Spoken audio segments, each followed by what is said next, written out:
미나 씨는 작은 빵집을 운영하는 성실한 사장이었습니다. 매일 새벽 따뜻한 빵 냄새로 동네를 채우며 그녀는 손님들의 미소에서 큰 보람을 느꼈죠. 그녀는 미래를 위해 열심히 저축했고 은행을 늘 믿음직한 동반자라 생각했습니다. 어느 날 미나 씨는 은행에서 추천받은 복잡한 금융 상품에 대해 의문을 품기 시작했습니다. 처음에는 고수익이라는 말에 혹했지만 시간이 지날수록 설명과 다른 손실이 발생했죠. 그녀는 불안한 마음으로 상품 설명서를 다시 읽어보았지만 어려운 용어들로 가득한 내용은 이해하기 어려웠습니다. 미나 씨는 은행을 찾아갔습니다. 하지만 담당 직원은 바쁘다는 핑계로 미나 씨의 질문에 성의 없이 답했고 결국 투자 책임은 고객에게 있다는 말만 되풀이했습니다. 마치 높은 벽에 부딪힌 듯 미나 씨는 막막함을 느꼈습니다.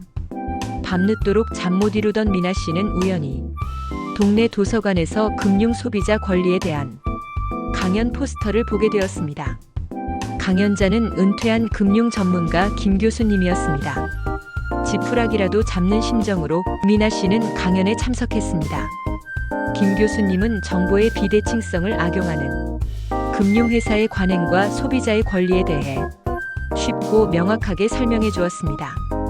미나 씨는 그동안 자신이 겪었던 일들이 단순히 개인의 불운이 아니라 구조적인 문제였음을 깨닫게 되었습니다. 강연이 끝난 후 미나 씨는 용기를 내어 김 교수님께 자신의 이야기를 털어놓았습니다. 김 교수님은 미나 씨의 이야기를 주의 깊게 듣고 미나 씨의 이야기는 많은 사람의 이야기입니다. 함께 목소리를 내야 합니다. 라고 격려했습니다. 미나 씨는 김 교수님의 도움을 받아 다른 피해자들과 연대하기 시작했습니다. 그들은 함께 금융회사의 불공정한 관행을 공론화하고 금융당국의 개선을 요구하는 서명운동을 벌였습니다. 처음에는 작고 미미했던 움직임이 점점 커져갔습니다. 언론에서도 미나 씨와 피해자들의 이야기에 주목하기 시작했습니다. 금융의 갑질과 사회적 책임 방기가 도마 위에 올랐고 여론은 금융회사의 변화를 강력히 요구했습니다. 결국 회사는 자신들의 잘못을 인정하고 피해 보상과 함께 금융상품 판매 절차를 투명하게 개선하겠다고 약속했습니다. 이는 미나 씨 개인의 승리뿐만 아니라 모든 금융 소비자에게 중요한 변화의 시작이었습니다. 이제 미나 씨는 빵집 사장님을 넘어 따뜻한 금융을 위한 작은 목소리가 되었습니다. 그녀는 금융이 소수의 이익을 위해 군림하는 것이 아니라 모든 사람의 삶과 공존하며 희망을 주는 존재가 되어야 한다고 믿습니다. 여러분, 금융은 현대 사회의 혈관과도 같습니다. 하지만 이 혈관이 막히거나 왜곡되면 개인뿐 아니라 사회 전체가 큰 피해를 입습니다. 특히 금융 소비자는 금융 지식이나 정보에서 금융회사에 비해 열세에 서 있기 때문에 항상 보호가 필요합니다.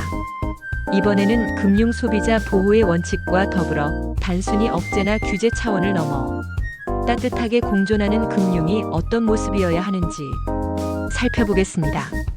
첫 번째 축은 약탈적 금융으로부터의 보호입니다. 고금리 대출, 불완전 판매, 불투명한 수수료 구조 등은 약자들을 무너뜨리는 주요 원인입니다. 예를 들어 신용등급이 낮다는 이유만으로 고리대금 수준의 이자를 부과하는 것은 서민을 더 깊은 부채의 늪으로 빠뜨립니다. 금융회사가 단기 이익을 위해 소비자를 희생시키는 이런 구조를 제도적으로 차단하는 것이 금융 소비자 보호의 출발점입니다. 두 번째는 정보의 비대칭성 해소입니다. 금융회사는 상품의 위험, 수익 구조, 가격에 대해 정확히 알고 있지만 소비자는 그렇지 못합니다. 따라서 리스크 관련 정보의 공개와 수수료와 가격 정보의 투명한 제공이 필수적입니다. 그래야 소비자가 스스로 합리적 선택을 할 수 있고 불필요한 피해를 예방할 수 있습니다. 세 번째는 금융 소비자 피해 구제입니다. 아무리 사전 예방을 해도 분쟁은 발생합니다. 이때 소비자가 금융회사와 대등한 위치에서 권리를 주장할 수 있어야 합니다. 분쟁 조정 제도, 집단 소송, 배상 규정 같은 절차는 금융의 신뢰를 지탱하는 안전망입니다. 네 번째는 금융회사의 갑질 방지와 지대 추구 억제입니다.